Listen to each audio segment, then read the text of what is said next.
সালমান মুক্তাদির নেটিজেনদের কাছে সে প্লেবয় নামেই বেশ জনপ্রিয়। ব্যক্তিগত জীবন নিয়ে সে সবসময় চর্চায় ছিল, কিন্তু বিয়ের পর অবশ্য সালমান তার স্ত্রী দিশার আদর্শ স্বামী হয়ে উঠেছেন। ইউটিউবিং, ব্যবসা, ফ্যাশন, কোনো কিছুতেই সালমান পিছিয়ে নেই। তেমনই দেশের চলমান পরিস্থিতি নিয়ে কথা বলতেও সালমান পিছিয়ে ছিল না। কোটা আন্দোলন নিয়ে কথা বলেই সবার অপ্রিয় থেকে প্রিয় হয়ে গেল সালমান মুক্তাদির।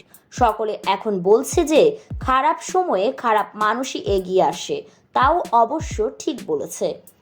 তাছাড়া কোটা সংস্কার আন্দোলনে অংশ নিয়ে যেসব শিক্ষার্থী আহত হয়েছে তাদের চিকিৎসা সহায়তা দিতে তাদের পাশে দাঁড়িয়েছিলেন সালমান মুক্তাদির। 16 জুলাই সকালে এক ফেসবুক স্ট্যাটাসে সালমান বিষয়টি জানায়। তাছাড়া সে ছাত্রদের সাথে আন্দোলনে অংশও নেয়।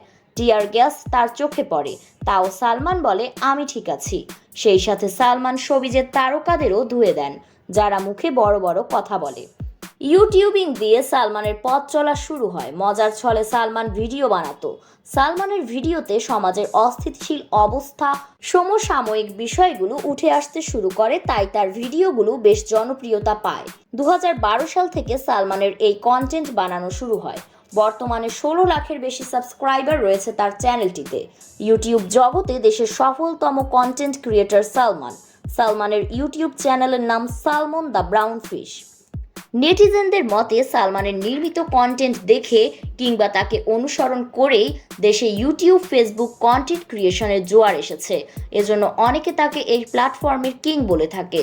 সালমান বেশ কিছু টেলিভিশন নাটকেও অভিনয় করেছেন, কারণ সালমান মুক্তাদির ইউটিউবের সাথে সাথে একজন ভালো অভিনেতাও বটে। সালমান নুসরাত ফারিয়ার সাথে অনেক টিভি শোতে অভিনয় করেছে। এছাড়াও সালমান তারিক আনাম খান, অর্পণা ঘোষ এবং জান্নাতুল ফেরদৌসের সাথে ভিটামিন টি নাটকে অভিনয় করেছে। এছাড়াও সালমান মুক্তাদির বিখ্যাত শিল্পী মোশাররফ করিম এবং সাবিলা নূরের সাথেও অভিনয় করেছে। সালমান মুক্তাদিরের বাবা একজন অবসরপ্রাপ্ত সেনা কর্মকর্তা। অস্ট্রেলিয়ার সিডনিতেই সালমানের বেড়ে ওঠা। সালমান ব্রিটিশ কাউন্সিল এবং ইউএস নিরিম্বা ক্রিসেন্ট কলেজ থেকে স্নাতক ডিগ্রি অর্জন করেছে। কিন্তু সালমানকে নিয়ে রয়েছে নানা বিতর্ক। 2019 সালে মিস ওয়ার্ল্ড বাংলাদেশ খ্যাত জেসিয়া ইসলামের বাড়িতে রাত 3টের সময় দরজা ভেঙে সালমান বাড়িতে প্রবেশ করে। তারা এক রাত একসাথে একটি রুমে কাটান। এছাড়াও তাদের কিছু গোপন মুহূর্তের ছবিও সোশ্যাল মিডিয়াতে ভাইরাল হতে শুরু করে, যার কারণে সালমান একটি বিতর্কে জড়িয়ে পড়ে।